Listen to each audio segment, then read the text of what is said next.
نوابزادہ اسام خان، اگرور تناول کا فرزند، انتخابی نشان بلہ، امیدوار برائے تحصیل چیئرمین۔ انشاءاللہ اسام خان جیتے گا۔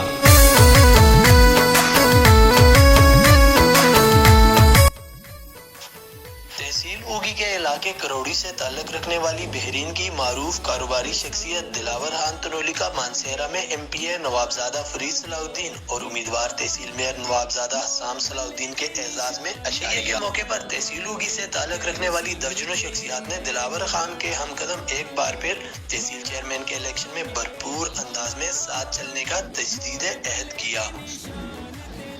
اس موقع پر دلاور خان تنولی نے کہا کہ کروڑی سے تعلق رکھنے والی مانسہرہ، لاہور، کراچی اور بحرین میں مقیم تمام افراد ہمارے شانہ بشانہ ہو کر ایک بار پھر نوابزادہ حسام صلاح الدین کو کامیاب کروائیں گے تاکہ علاقے میں جاری ترقیاتی اسکیموں کا سلسلہ مزید وسیع ہو سکے۔ ہم ساتھ ہیں اور ہمیشہ ساتھ رہیں گے۔ انشاءاللہ 31 مارچ ہم سب کی جیت کا دن ہوگا۔ سارے رل مل کے سونے اے سامنو جتا